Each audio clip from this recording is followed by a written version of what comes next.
Hi, my name is Brandon, and I'm an alcoholic and addict in recovery. And today I want to talk about making some decisions about what we can and can't afford to have in our lives. It's important when we enter a journey of recovery to really have a good idea of what we're going to allow in our lives and what we're not going to allow in our lives. At first, the question's simple. We know we're not going to allow alcohol and drugs into our lives, but it starts to become more complex as we go along this journey of recovery. I'm going to read a little bit from A New Pair of Glasses by Chuck C. and see what he talks about when he really looks at what he's willing to allow and what he can afford to have in his life. So, first thing he says to this group that he's addressing, he says, I love you. It's none of my business what you think of me. It's none of my business. It's my business what I think of you, and I love you. Now, if you happen to love me back, it's a plus. So you can add to my life, but you can't take away.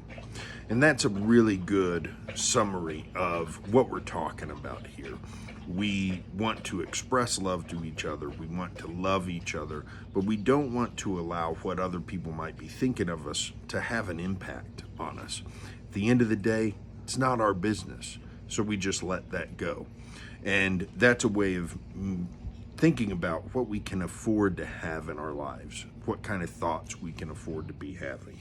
So he goes on to say, I feel that every man is my teacher, some teaching me what to do and some teaching me what not to do.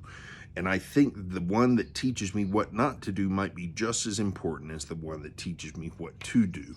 Again, this is part of loving other people, part of loving the people around us, is recognizing that they all have something important to share with us, all have something important to teach us, and then being humble enough to receive that teaching, whether it's a teaching about something that we should do or a teaching about something that we should not do. But what we can't afford to do is start judging those people. We want to look at those people as teachers and respect them as teachers and love them as fellow human beings. But we can't afford to judge them. And here's what he says about what we can and can't afford to have in our lives. And this is what really stood out to me this morning.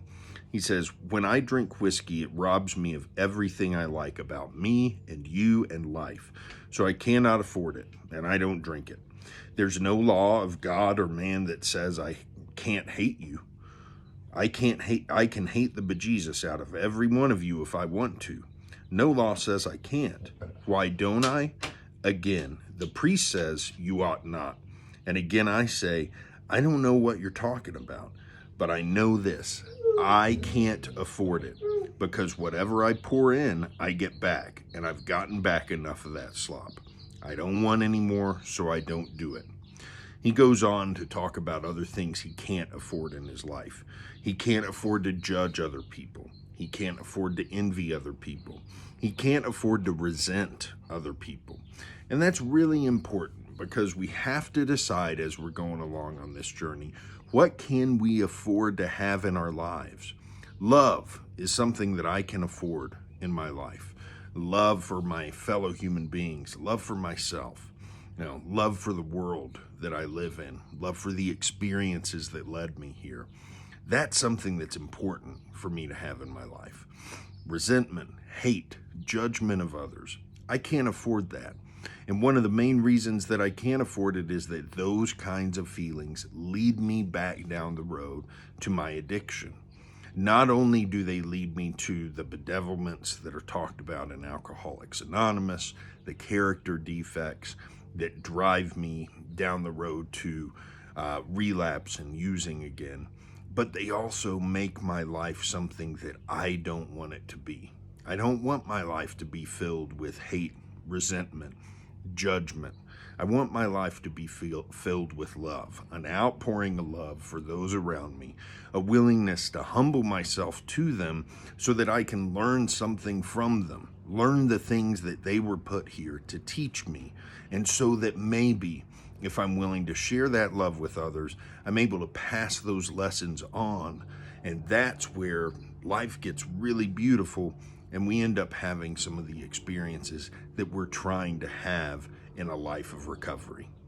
That's it for today. Hope you have a great day, and I'll see you back here tomorrow with more.